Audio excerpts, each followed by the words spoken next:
پێغەمبەری خوا صلی الله عليه وسلم فرمووی لا ينظر الله إلى امرأة لا ينظر الله إلى امرأة لا تشكر لزوجها وهي لا تستغني عنه.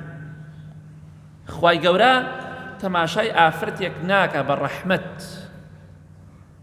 کە سوپاسی پیاوەکەی خۆی ناکات، دەستخۆشی لە پیاوەکەی خۆی ناکات لەسەر ئیشەکانی. لە کاتێکە پێویستی بە پیاوەکەی خۆشێتی، بێ پێویست نییە لە پیاوەکەی خۆی، احتیاجی پیاوەکەی خۆیتی، بەڵام قەت ناڵێ دەست خۆش بێت.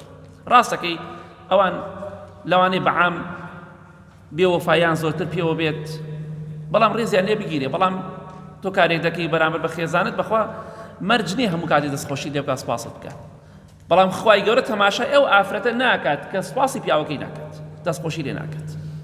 بۆیە فەرمووی خوایگیان پەنا دەگرم بە تۆ لە دراوسەی خراپ و لە ئافرەتێکیش لە ژنێک پیرم بکات پێش ئەوی پیر بم. تشيبني قبل المشيب. پەکی ئەخا ئەختیاری ئەکا داماوی دەکا بێهێزی دەکا.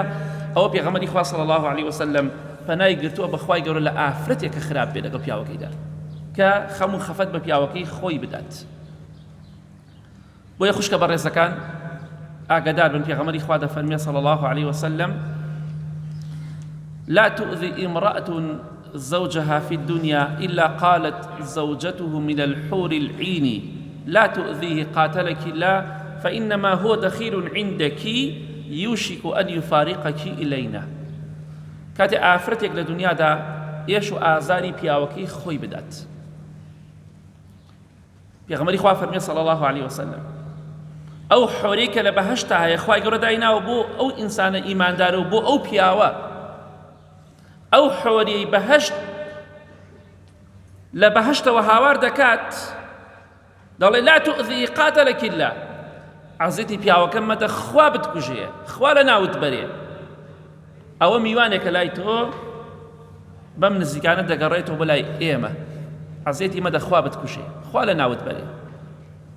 بۆیە خوشکە بەڕێزەکان ئاگادار بن، لەگەڵ پیاوی خۆتانە باش بن و پیاوە بەڕێزەکان ئێوەش عەزیەتی ژنەکانتان مەدەن. کە حەدیسە باسەکەی معنای ئەوە نییە کە ژنیش نابێ حسابی بۆ بکرێ. ژن هەیە باشە، چۆن پیاوی خراپەیە ژنی خراپیش هەیە، ژنی خراپیش هەیە پیاوی خراپیش هەیە، ژنی باش هەیە پیاوی باشیش هەیە. هەموو کاتێک ژن خراپ نییە، ژن خراپەیە و پیاوی خراپیش بە هەمان شێوە هەیە. هەروەکو چۆن هەیە ژنەیە خێری تیان هەیە پیاویش هەیە خێری هیچ تیان نییە، بە هەمان شێوە.